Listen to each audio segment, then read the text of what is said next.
Bonjour à tous. Nous allons commencer dans 2 petites minutes. On va attendre que tout le monde se connecte et puis on commencera juste après. Merci.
C'est bon.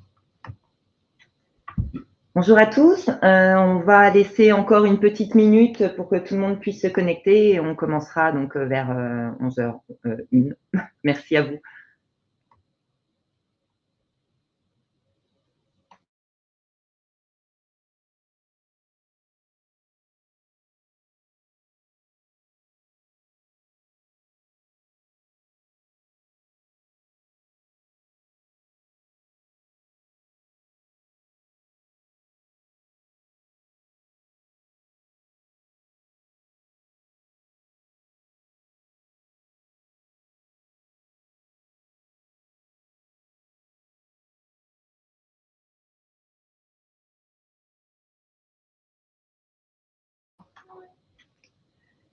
Bonjour à tous, donc nous allons pouvoir commencer. Donc tout d'abord, merci à tous pour votre participation à ce webinaire, Atempo et Datacore aujourd'hui.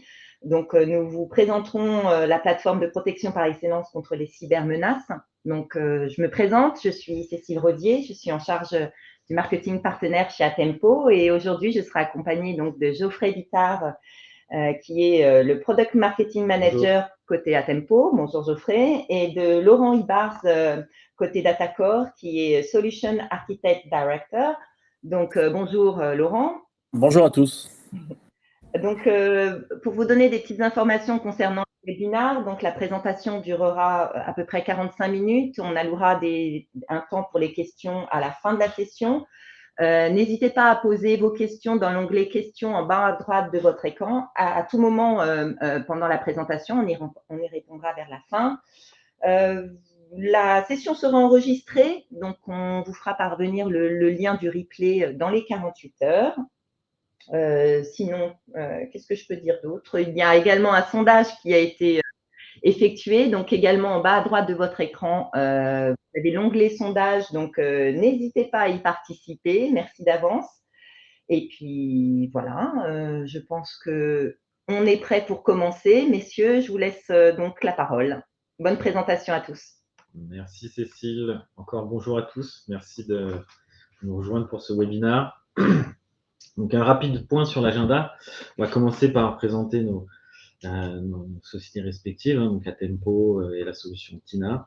Ensuite, Laurent se chargera de vous expliquer la solution Datacom et vous montrera comment la mise en place de la plateforme va permettre de limiter ou de contrer les risques cyber et en l'occurrence ceux des ransomware.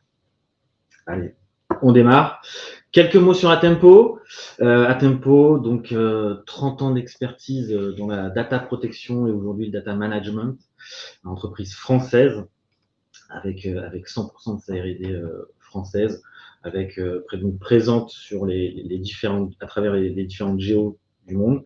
Et on a une gamme de logiciels qui adressent les TPE, PME jusqu'aux Fortune 500. Je vais un peu détailler après. Et voilà, des solutions logicielles à destination de tous les types de comptes. Expertise, je l'ai dit, 30 ans d'expertise de solutions data protection, notamment en backup et l'archivage. Et on a notamment les principaux ministères français comme clients, et ça depuis maintenant une trentaine d'années. Un autre point fort, c'est cette capacité d'interfacer nos solutions logicielles dans des flux de travail complexes sur site ou dans le cloud. On est capable d'adresser des environnements hybrides. Et aujourd'hui, on va vous expliquer comment on a fait pour s'interfacer avec les solutions Swarm, support de proximité. Je le rappelle, entreprise française, donc un support 24/7 en français. Des formations, des certifications et du service dispo pour tous nos partenaires et nos clients. Atempo a une distribution 100% indirecte, je le rappelle, et on propose des formations et des certifications qualifiantes pour tous nos partenaires et distributeurs. Portefeuille Atempo, très simple, Lina, Tina, Myria. La solution Lina, elle s'adresse à la sauvegarde de poste. On va sauvegarder du poste de travail en sauvegarde continue. La solution Tina, celle dont on va principalement parler aujourd'hui. Donc là, c'est vraiment la solution de backup pour les environnements type serveur physique, serveur virtuel, applicatif, hyperviseur, VM. Tous les environnements qu'on peut retrouver aujourd'hui sur le terrain. Et enfin, une partie de son offre aujourd'hui est orientée plutôt data management avec la solution Myria. Myria, on aura l'occasion d'en parler rapidement à la fin de ce webinaire. C'est la solution Atempo pour gérer les très hautes volumétries de données non structurées. Et la solution est axée autour de 5 piliers qui sont la sauvegarde, la synchro, la migration et la copie, donc je l'ai dit, des hautes volumétries non structurées. Je vais vous présenter donc la solution pour laquelle on est présent aujourd'hui, donc Tina, la solution de backup complète Atempo. Donc, complète pourquoi? Puisque avec Tina, en un seul logiciel, vous allez pouvoir sauvegarder n'importe quel type de données, que ce soit des VM hyperviseurs, de la donnée standard, ou même de la donnée SaaS type M365. C'est vraiment, on prend en compte tout le panel des applications aujourd'hui qu'on peut retrouver, des types de données, bases de données également, qu'on peut retrouver sur le terrain. Et tout est pris en charge par Tina sans aucun problème. Solution souveraine et flexible, c'est important de le préciser en ce moment. Je l'ai dit en introduction, Tina est un logiciel français édité par des équipes françaises. Donc on a un code 100% français et une solution qui sait être flexible et adaptable aux différents environnements qu'on va pouvoir retrouver dans les PME, sur les grands comptes. J'en ai parlé en intro également, type ministère. Donc voilà, des architectures assez complexes nécessitent nécessairement des solutions adaptables et évolutives. Garantie des bonnes pratiques de sauvegarde. Tina est capable de multiplier les sauvegardes. Vous connaissez tous la règle du 3-2-1, 3 copies de sauvegarde minimum, 2 supports différents et une copie hors ligne. Avec Tina, on vous garantit que ces bonnes pratiques sont respectées. Tina, c'est adresser la bande, c'est adresser le stockage objet, c'est adresser le cloud, permet des réplications, permet voilà, en tout cas, et permet surtout d'aller sauvegarder hors site et sous format immuable. On en parlera plus longuement juste après, mais voilà. Garantie des bonnes pratiques, solution complète avec des fonctionnalités et des supports de stockage très variés. Tina, qu'est-ce qui fait l'essence de Tina dans ses fonctionnalités? Donc, navigation temporelle, c'est une des fonctionnalités phares éditées par Atempo. On va pouvoir très simplement, au travers de l'interface, aller récupérer ces fichiers supprimés, récupérer vraiment l'entièreté de son file system à une date antérieure. C'est ce qu'on appelle la navigation temporelle. On va pouvoir, voilà, comme ça, naviguer dans le temps pour récupérer ces fichiers supprimés ou des fichiers sains suite à une attaque, par exemple. La dédupe, donc moteur de déduplication embarqué, ultra performant, qu'on appelle ADE chez Atempo, qui va vous permettre voilà, vraiment d'optimiser la donnée que vous stockez et également de réduire la bande passante nécessaire pour vos tâches de backup. On a également des fonctionnalités de reprise après sinistre, hein, notamment le redémarrage rapide des VM, plein de choses qui vont permettre, voilà, en cas de sinistre, d'attaque, pouvoir reprendre l'activité beaucoup plus rapidement. Guide de compact large, c'est vraiment ce qui caractérise presque la solution. On a un guide de compatibilité, que ce soit dans les environnements legacy ou les nouveaux environnements virtuels, qui est très large. Tina sait s'interfacer avec énormément de composants matériels sur le marché.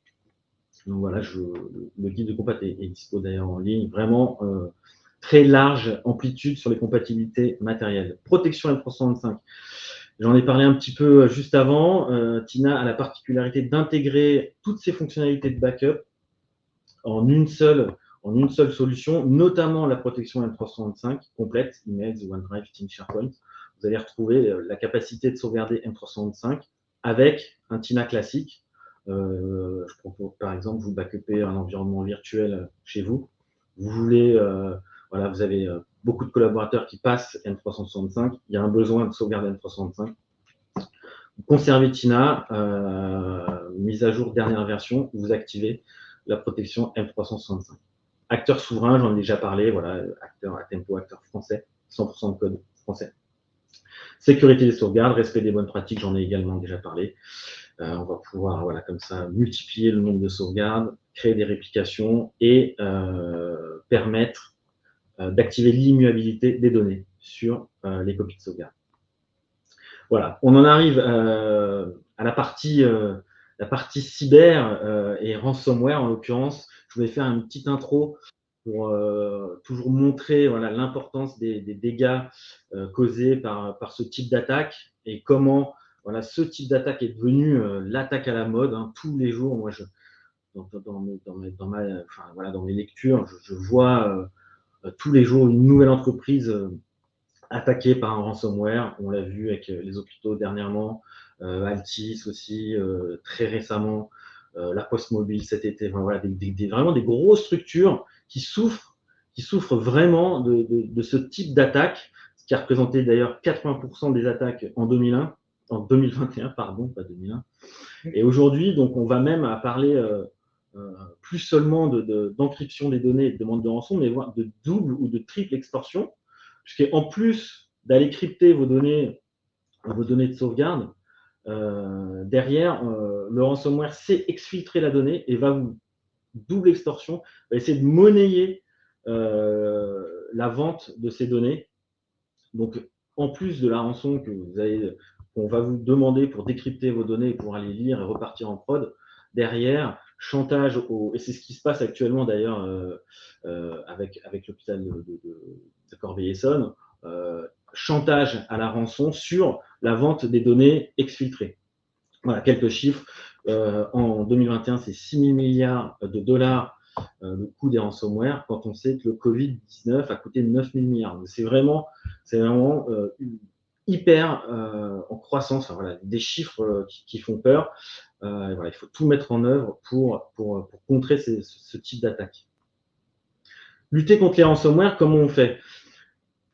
La première des choses, c'est d'avoir un parc serveur varié. Ne pas, voilà, j'ai noté serveur Linux en premier point. Et voilà, pour limiter les attaques par rebond et d'avoir un parc entièrement sous Windows qui est d'ailleurs voilà, soumis à beaucoup de types de malware et de failles. Diversifier son parc serveur, essayer voilà, de partager entre Linux, Windows, son parc. Côté sauvegarde, S3 Object Lock, on va en parler un petit peu après aussi, rendre ces sauvegardes immuables. Et je vais rappeler l'immuabilité de la sauvegarde. Immuabilité, une fois ma donnée stockée, sauvegardée, impossible de la modifier et donc de la crypter. Et donc l'attaque ransomware devient caduque. Le ransomware ne pourra absolument pas avoir le droit de crypter ma donnée si j'active cet object lock sur mon stockage objet en l'occurrence. Sauvegarde air-gap, une des autres bonnes pratiques, essayer de sortir du réseau, de déconnecter mes sauvegardes, notamment avec la sauvegarde sur bande.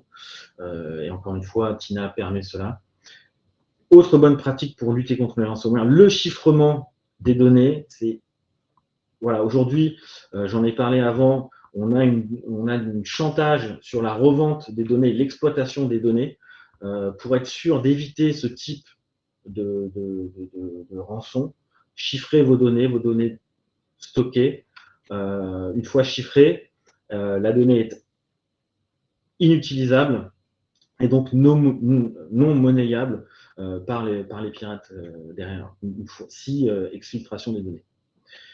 Voilà, j'ai beaucoup parlé. Je vais laisser la parole à Laurent pour vous présenter Datacore. Merci Geoffrey. Bonjour à tout le monde. Alors Datacore, pour ceux qui ne connaissent pas, est une société américaine qui a été créée en 1998. Alors la particularité de cette société américaine, c'est que 80% du chiffre d'affaires est fait en Europe. Alors les deux pays les plus contributeurs sont la France et l'Allemagne. Comme on peut le voir sur le slide, on a un peu plus de 14 000 clients, 33 000 déploiements. Donc, on est un éditeur de logiciels basé sur le Software Defined Storage et l'hyperconvergence. Donc, on est vraiment un logiciel qui va apporter du service et des fonctionnalités à tout type de stockage. 3 produits au catalogue. SandSymphony, qui est le produit historique, qui fait donc de la virtualisation de baies de stockage en mode bloc ou de disques qui vont se trouver directement dans des serveurs. L'idée, c'est vraiment de répondre à des problématiques de PCA, PRA, performance avec du tiering, de capacity management avec du scene provisioning, de la dédupe et de la compression. Et on est vraiment un hyperviseur complètement agnostique à la marque, au modèle de la technologie de stockage. Donc, SandSymphony va présenter des volumes à des applications ou des hyperviseurs tels que VMware, Hyper-V et autres. Swarm, c'est le produit dont on va parler aujourd'hui, qui est également une solution purement logicielle, mais qui, lui, va faire du stockage en mode objet. Donc, l'accès primaire va être du S3 ou du HTTP. On va présenter du stockage ou servir du stockage à des applications qui savent dialoguer en S3, comme Tina, Datempo, dont on va parler aujourd'hui.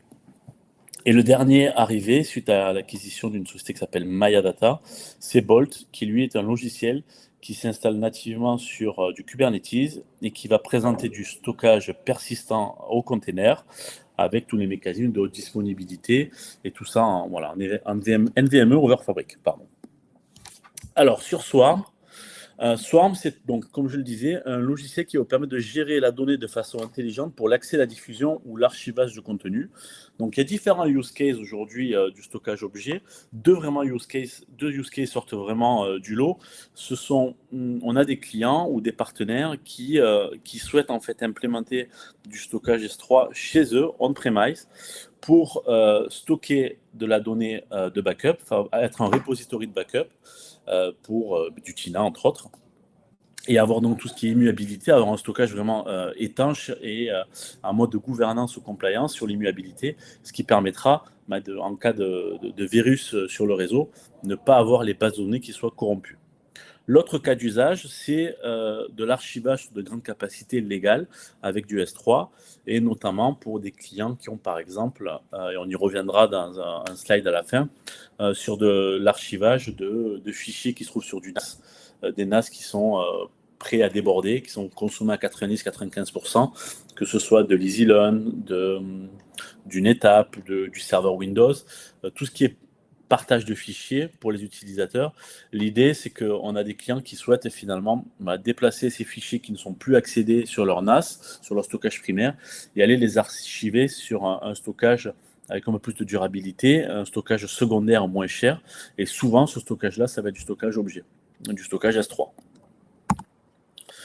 Alors, les points forts de la solution Swarm sont la protection du rançongiciel, on va en parler évidemment, puisqu'on a l'immuabilité, l'auto-guérison en continu, on va voir l'architecture juste après, mais Swarm est un logiciel qui va se déployer sur des serveurs remplis de disques, et on offre la possibilité au client finalement de se créer son propre cluster de stockage cloud, on va dire, en mode S3 HTTP, on-premise chez lui. On va pouvoir faire des accès sécurisés par token, tous les accès qu'on peut avoir sécurisés quand on a des buckets chez Amazon, chez Google, chez Azure, etc. L'idée, c'est le même principe, mais en ayant son stockage chez soi. Swarm est également en mesure de répliquer d'un cluster d'un data center vers un autre cluster d'un data center, en asynchrone ou en synchrone, on peut faire de la disponibilité. Et le stockage S3, c'est évidemment aussi une alternative au stockage sur bande ou au stockage qui est dans le cloud, hein, que ce soit sur de l'Amazon Glacier ou autre. Une des problématiques du stockage dans le cloud, quand on va héberger par exemple ses backups ou faire de l'archivage dans le cloud, ce qui va coûter cher, c'est quand on va relire les données. La relecture de la donnée dans le cloud peut coûter assez cher. Donc là, l'idée, c'est que le client peut avoir son stockage S3, mais il va maîtriser les coûts puisque c'est du stockage on-premise. Donc il y a vraiment deux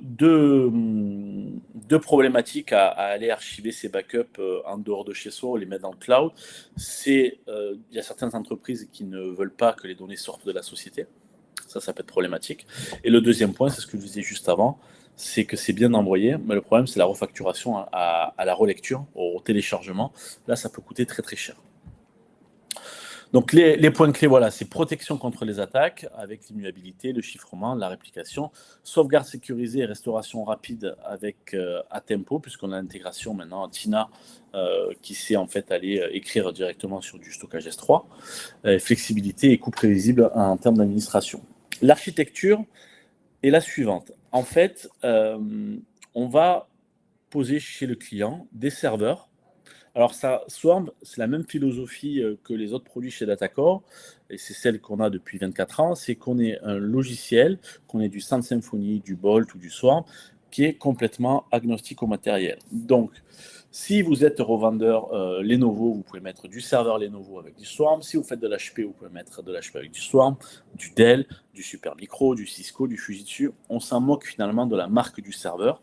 Ce sont des serveurs dans lesquels on met un peu de processeur, un peu de RAM, du disque. Généralement, dans 99% des cas, on reste sur du stockage Nearline SAS, donc du stockage pas très cher, de grosse capacité. La config de ces serveurs est assez simple, pas de carte contrôleur RAID, juste un HBA de base. On fait pas de RAID au sein de chaque serveur, puisque c'est Swarm, enfin en tout cas c'est l'administrateur qui va définir son niveau de protection. On va pouvoir faire de l'erasure coding, on va pouvoir faire du réplica, entre différents nœuds, de l'erasure coding au sein d'un nœud, au sein de plusieurs nœuds. On peut créer des sous-clusters au sein d'un cluster. C'est une solution multitenante également.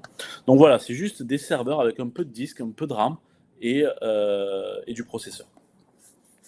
Ça, c'est la couche basse, c'est les storage nodes. Ces storage nodes, en fait, ils n'ont même pas de système d'exploitation. Il n'y a pas besoin d'avoir de disque dur dédié en RAID 1 pour installer un Linux ou quoi que ce soit, ou un Windows ou autre. Il n'y a pas d'OS, en fait. Ces serveurs vont booter et se loader un système dans la RAM au travers des serveurs plateformes qu'on voit ici. Donc on va déployer chez le client une ou plusieurs machines virtuelles qui feront office de serveurs pour du PXE. Donc aucune adhérence. Une fois qu'on a installé les serveurs PXE et les Content Gateway, qui sont les accès en fait en S3 HTTP, ou si on veut faire du NFS sur mon stockage objet, je peux installer des machines virtuelles SwarmFS. J'ai la partie Elasticsearch pour faire l'indexation des millions d'objets qu'on pourrait avoir et enrichir la metadata. au niveau des objets.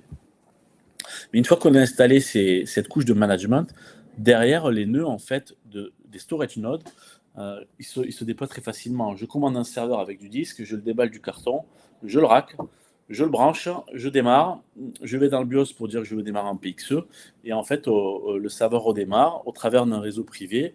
Il va obtenir automatiquement une adresse IP, télécharger une image en RAM, et booter automatiquement, faire l'inventaire des disques durs et se rajouter au cluster. Donc il n'y a vraiment aucune adhérence. Étendre un cluster de stockage S3 Swarm, c'est très facile. Je peux commander du disque, plugger des nouveaux disques dans mon serveur, dans mes serveurs, et ils sont détectés automatiquement. Si tous mes slots de mes storage nodes sont pleins, je commande un nouveau serveur, je le déballe, je le branche, j'appuie sur Power, je passe en PXE, et automatiquement j'ai étendu mon cluster, et Swarm va automatiquement faire du load balancing et répartir la charge. La flexibilité est à tel point que si j'ai par exemple un des serveurs de mon cluster qui tombe en panne, la carte mère a cramé, je peux retirer les disques durs de ce serveur, et si j'ai d'autres slots disponibles sur d'autres serveurs, je vais brancher mes disques durs et je vais retrouver ma donnée. Donc c'est vraiment très simple à administrer, très simple à faire évoluer, et je peux aussi mixer évidemment. Je peux démarrer avec des serveurs HP. J'ai des problèmes de livraison dus au Covid sur de l'HP. Je vais commander du Supermicro, du Dell. Je peux mixer les technologies de disques et les marques au sein de mon Swarm Storage, de mon cluster de stockage Swarm. Donc ça, c'est très très intéressant. Si vous avez des questions, n'hésitez surtout pas, hein, on y reviendra. Alors, le fonctionnement de la solution Tina et Swarm, c'est assez simple. On l'a représenté sous forme de schéma. Vous avez votre serveur Tina qui peut backuper, comme l'a dit Geoffrey, de l'Office 365, du NAS, des applications, des bases de données, tout type d'hyperviseur. Vous avez votre console d'administration Tina. Et bien, au sein de votre console d'administration Tina, vous allez pouvoir créer un repository de stockage de type Bucket S3 qui sera du Swarm. Évidemment, Geoffrey, tu interviens quand tu veux sur cette partie-là. Tu es en mute, du coup. Je fais très bien. Bon, parfait. Alors voilà, l'idée, c'est vraiment l'idée de cette slide, hein, c'est de montrer voilà, l'interface, finalement, comment on s'est interfacé comment on s'interface sur les stockages type Swarm, et vraiment de vous montrer aussi, on peut aller backuper, envoyer n'importe quelle donnée avec une solution, donc Tina, que ce soit de la base de données, les hyperviseurs, les VM, vos applications métiers, des NAS, tout l'environnement M365, est compatible avec une seule solution. Et effectivement, si vous voulez rendre aussi cette sauvegarde immuable, on peut activer le S3 Object Lock depuis Tina.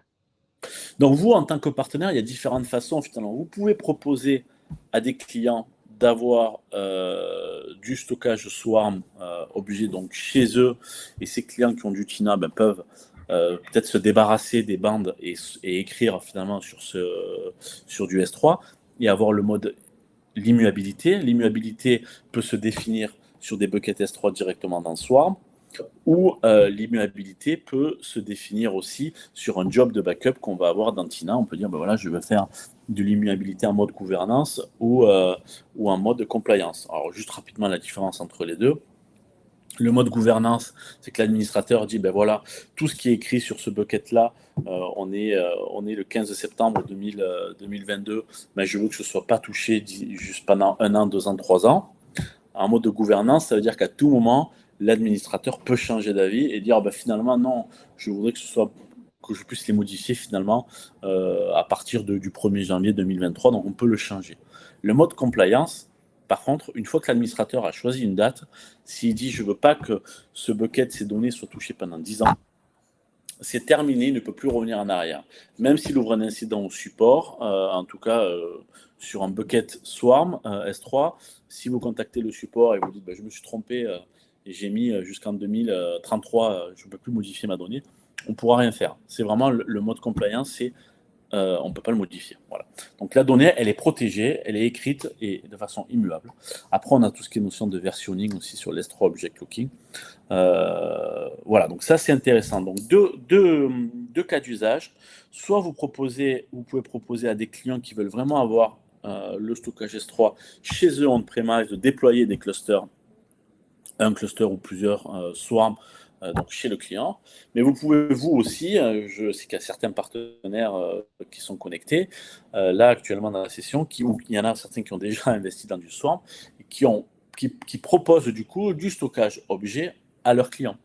Leurs clients ont peut-être du TINA chez eux et font un backup journalier sur du stockage local et vont peut-être archiver, faire un repository, les backups mensuels ou annuels. On peut aller les archiver sur du S3 qui pourrait être chez vous si vous êtes hébergeur ou si vous pouvez proposer du stockage S3. Donc, vous pouvez l'installer chez vous et proposer du S3 à vos clients.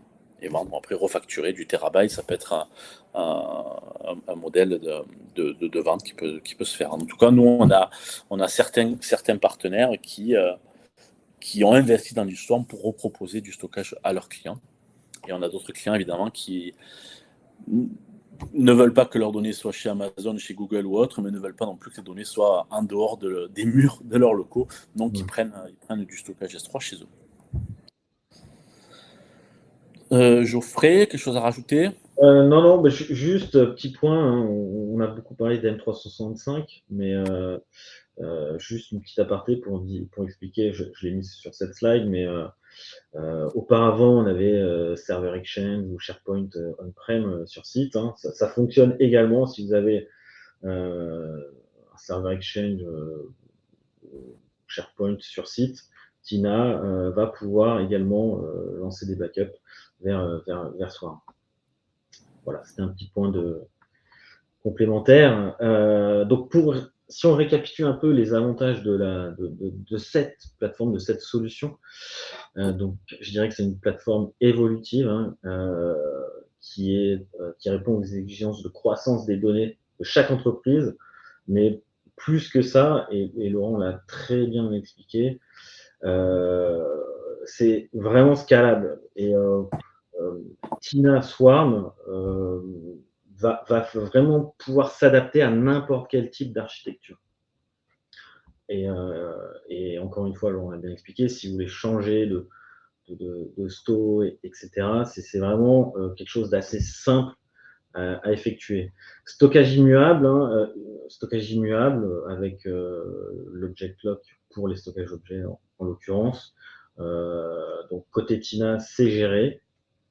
C'est vraiment une vraie réponse aux attaques ransomware, le fait de pouvoir rendre immuable, non cryptable sa donnée stockée, c'est vraiment la meilleure réponse finalement aux attaques de type ransomware et pour résister à ce type d'attaque qui, je le rappelle, se généralise et quotidiennement, on entend de nouvelles organisations impactées par ce type d'attaque. Chiffrage des données, pareil, encore une fois, on est capable, Tina, de chiffrer toutes les données qui passent sur les réseaux et j'ai expliqué pourquoi c'était important de le faire.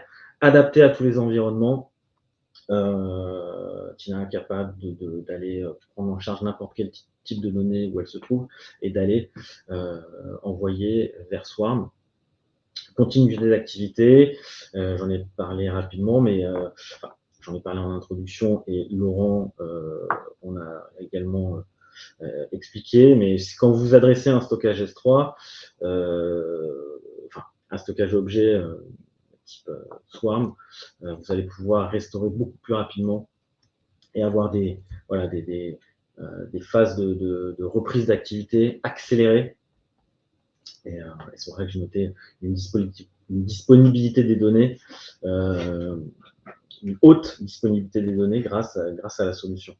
Et enfin, rapport coût-efficacité, alternative économique au stockage sur bande, Laurent l'a reprécisé, mais aujourd'hui, effectivement, quand un client n'a pas envie d'aller gérer l'externalisation d'une librairie de bande, il peut installer donc voilà un stockage Swarm chez lui. voilà, ça permet une simplicité de gestion et donc on a un rapport coût-efficacité qui devient vraiment, vraiment intéressant. Alors, dernier point qu'on voulait aborder avec Laurent. Aujourd'hui, on a parlé de l'intégration de Tina avec Swarm, mais on a également une intégration avec Swarm côté Myria, donc data management, et côté archivage. Et je vais laisser Laurent vous expliquer un peu, pardon Laurent, ce qu'on fait avec Myria et Datacore. Oui, effectivement. Donc Myria, c'est une solution qui permet en fait de désengorger des environnements NAS, on va dire. Bon, on peut le voir sur le schéma.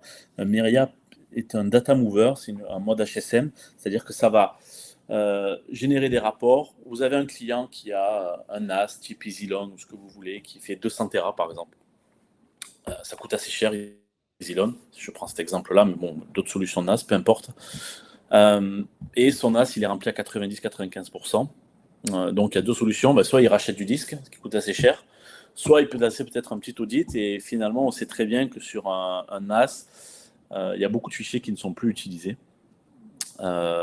Et qui, en tous les cas, résident sur ce stockage primaire qui coûte assez cher.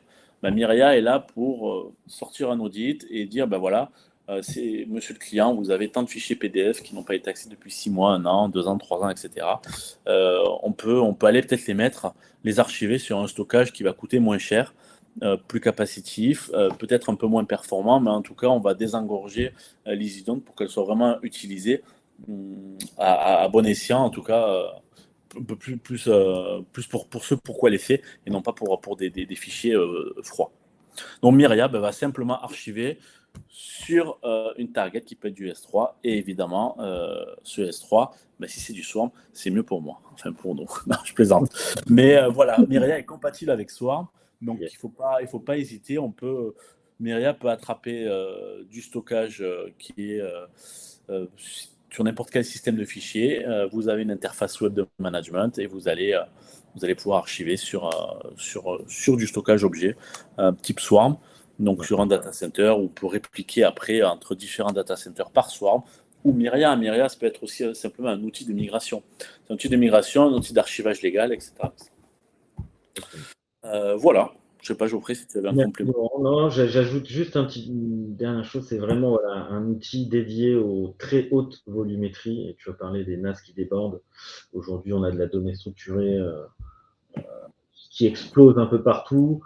Et effectivement, Myria va être capable de migrer, d'archiver, même de backuper toutes ces données non structurées vers n'importe quel type de stockage, et en l'occurrence ici, vers du Swarm, bien évidemment, pour désengorger, tu l'as dit, vos NAS, les NAS. Voilà, on a parlé de beaucoup de choses. J'espère que c'était intéressant et que vous avez appris des choses. Maintenant, on est là aussi pour échanger, et donc c'est le moment. Si vous avez des questions, n'hésitez pas. Ouais, on se fera un plaisir d'y répondre. Je vous rappelle que vous pouvez toujours poser des questions dans l'onglet questions. Alors, on en a quelques-unes. La première, où peut-on trouver vos offres? Quels sont vos distributeurs? Je vais commencer. C'est très simple.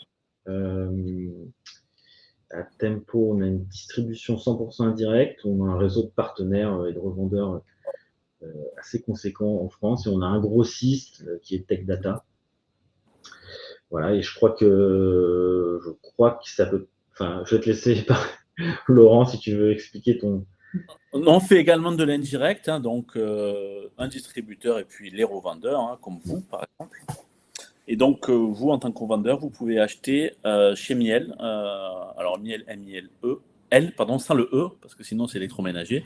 Miel, ils sont basés à Bière, donc en région parisienne, qui fait aussi le distributeur de Citrix et autres, et distributeur d'accords historiques.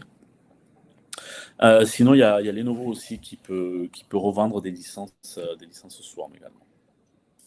Voilà. Ok, super. Merci, messieurs. J'ai une deuxième question. Comment gérez-vous l'immuabilité? Qui prend Laurent, peut-être? Alors, l'immuabilité, il y a deux façons de la gérer. Soit on va la paramétrer au niveau TINA. On va dire, ben voilà, j'ai un backup sur du S3 et je veux activer l'immuabilité en mode gouvernance ou en mode compliance. Comme j'expliquais, en fait, donc gouvernance, c'est de dire, je donne une durée de vie d'immuabilité, on va dire, voilà, la donnée que j'écris, je ne veux pas qu'elle soit touchée pendant 5 ans. Par contre, pendant ces 5 années à venir, je peux toujours revenir sur ma décision. Le mode compliance, si je ne veux pas toucher la donnée pendant 5 ans, après c'est fini, je ne peux plus changer. Donc ça, je peux le définir sur des jobs de backup TINA, et ça va être automatiquement interprété par Swarm.